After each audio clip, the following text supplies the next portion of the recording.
Welcome back to another episode of In Depth with Academia. I'm Richard Price, CEO of academia.edu, and as always, I'll be your host as we dive deep into the world of academic research, hopefully making it clear, friendly, and honestly, a little more enjoyable than you might expect from a lengthy scholarly paper.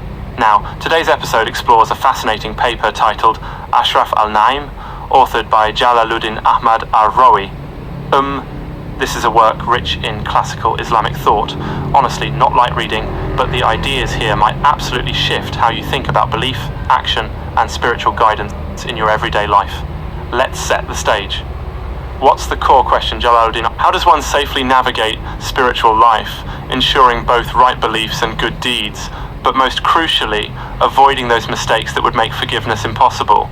And why is this significant? Well, for anyone interested in spiritual self-improvement, or even just in how deeply philosophical questions shape religious communities, this research isn't just arcane theory, it's profoundly practical. It grapples with what it really means to be saved, to live righteously, and to find meaning in ritual and belief. Okay, so what are the key points and arguments?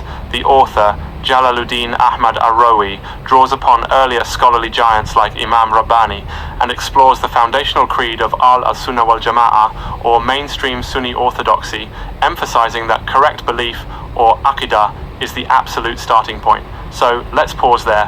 Why so much emphasis on belief? According to the author, one might slip up in actions, miss certain rituals, make mistakes, even commit wrongs. Forgiveness is still possible. But if your core beliefs are fundamentally flawed, forgiveness in the next life is thought to be impossible. That's a pretty weighty claim.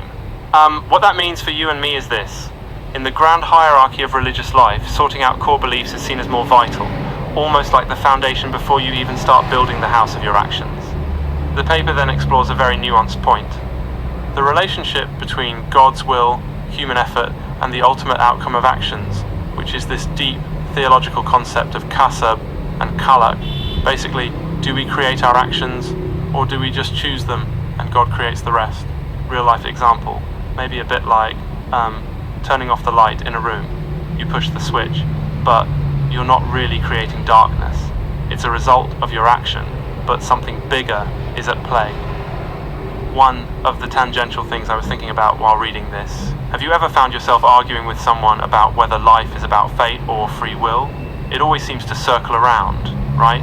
Sometimes it's about whether you chose your career, or whether circumstances, family, or maybe even the universe placed you into it. I find those debates never really get resolved, just a side thought there. But back to the paper, Jalaluddin Ahmad al-Rawi dives further, highlighting the importance of not just outward practice, what's called sharia, but also the inner journey through tariqat, the spiritual path, and ultimately hakikat, or inner truth. The analogy used is beautiful. Imagine a coconut. Sharia is the husk, tariqat the flesh, hakikat the oil. Only by working through all three does the full potential get realized. That's kind of cool.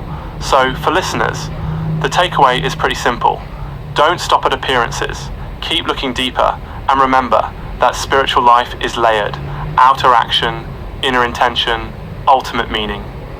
Another striking idea is the role of the Sufi teacher, the sheikh, and the student, or murid. The paper gives detailed etiquette for both, like surprisingly detailed, including guidance on humility, sincerity, and devotion. It even describes how a student should seek out the teacher's blessing, not just in person, but through what's called rabita, a kind of heart-to-heart spiritual connection, even across distance.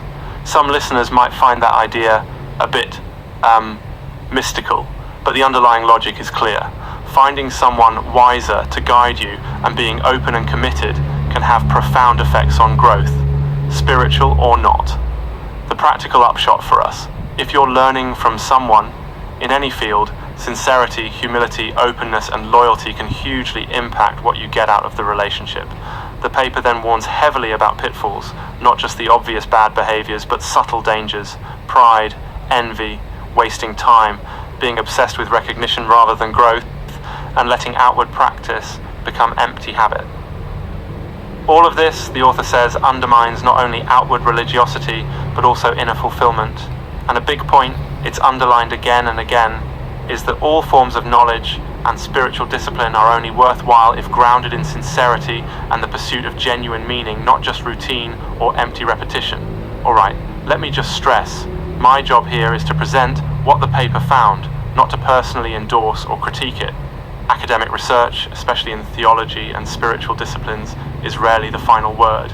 Instead, think of it as a prompt for deeper reflection in your own journey. So, the big takeaway, Jalaluddin Ahmad al-Rawi's paper on Ashraf al-Na'im is a call to balance right belief and good action, to cut deeper than habit and routine, and to never lose sight of sincerity and meaning in whatever spiritual or ethical path you walk. That's all for this episode of In Depth with Academia. If